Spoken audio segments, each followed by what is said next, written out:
Hey booktubers, Andy from Estella's Revenge, and I'm here today with a new video discussion project. A while back when I crossed over like 250 followers, I asked for my followers to give me questions for a Q&A, and what I found were a ton of questions, all great questions, but if I just sort of answer them one by one, I think it's going to become a little bit tiresome. So excuse me, I've decided to start a series of videos called The Six, and it's going to be who, what, when, where, why, and how. So talking about myself, who I am as a reader, where I come from, how I approach books, things like that, because I think approaching that discussion will naturally answer quite a few of the questions that I got for Q&A. So the first one is who. So I'm going to tell you a little bit about myself and my background, and because of course I think that informs my reading a great deal. So who am I? My name is Andy. I'm 32 years old. I will be 33 in November. I am a Texas native. I was born and raised in a very small town in Texas of about 1,200 people, and I've been a reader since I was little.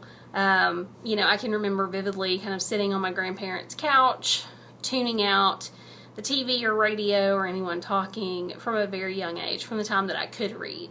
I didn't come to reading very naturally. I mean, it took me a while. It seems like it took some struggle. And I did not learn to read until I was in kindergarten, so I was about 5 or 6. But once I did, I was off and running. I am the daughter of a single mom.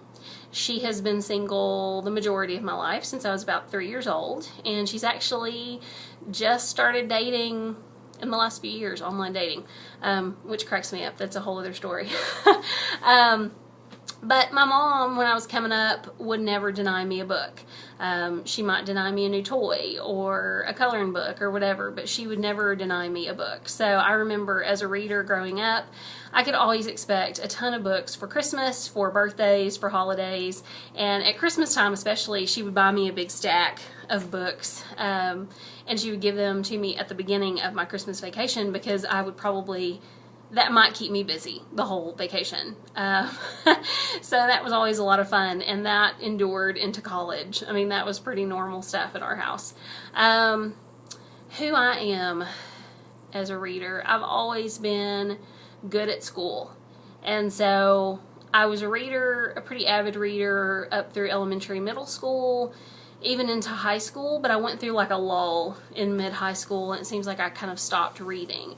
But with the help of some wonderful English teachers who pointed me toward Fahrenheit 451 by Ray Bradbury, Brave New World by Aldous Huxley, the short stories of Flannery O'Connor, they knew I really liked the twisted, kind of anything that you would find on the banned books list, I would really enjoy. And it is banned books week, so yay for that. But then from high school into like early college, I kind of again stopped reading. And I remember specifically what brought me back to reading in college was The House of Leaves by Mark Danielewski, as well as an art book about Auguste Rodin, the sculptor.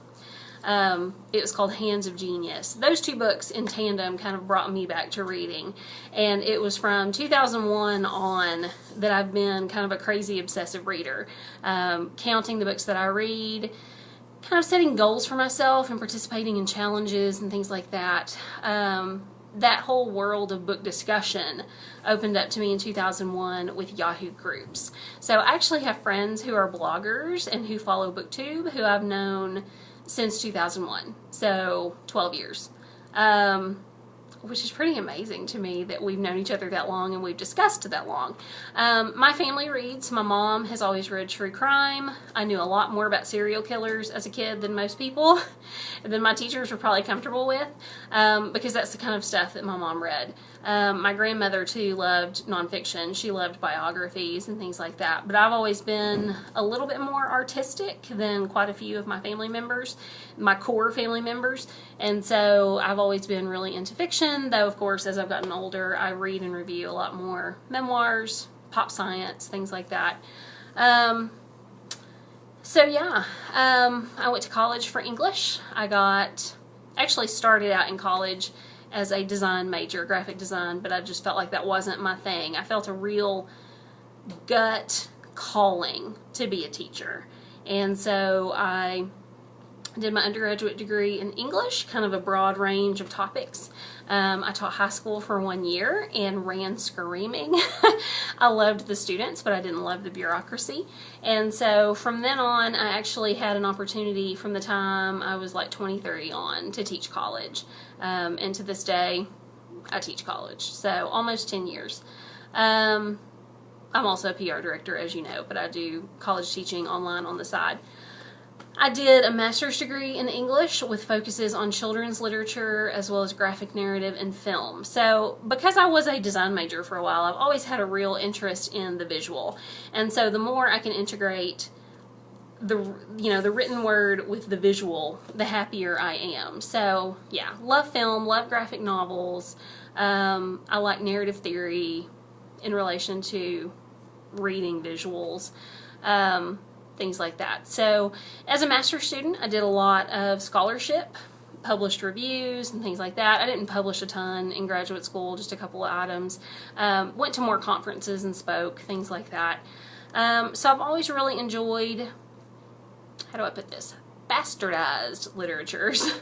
So children's lit is not always the most respected in scholarly circles. Neither is graphic narrative, though they have both gained more heft and credence within the academy. But I had an opportunity to do a PhD. I got a ride to, I'm sorry, I did not get a full ride. Initially, it would have come through, but I didn't wait long enough, to 2 of the best PhD programs in the country for my field, but ultimately decided that was not the path for me because I didn't want to be a slave to wherever those job openings were. So I didn't want to have to move to Utah or Missouri or New York City, because that's just where the jobs were. I wanted to have more control. And so I've been very happy for the last 10 years teaching composition mostly, with some literature and film on the side, and reading books and reviewing, and the blogging community and now the booktubing community have really kept me intellectually challenged. So those things kind of tell you who I am as a reader. Where I come from definitely informs the way I read and all of that. So we're starting with the who. The next video will be what. So what I like to read and why, and how I came to those genres perhaps, or what I find out of my comfort zone. So yeah, I'll cut it off at this point because I don't want it to get too long, but this is the first in a series of 6 videos, the who, what, when, where, when, how of my reading. So if you feel behooved to do something like this, I would love to know more about you all and kind of how you became readers, and just more about you as personally as people. I always enjoy that, whether it's a blog or booktube.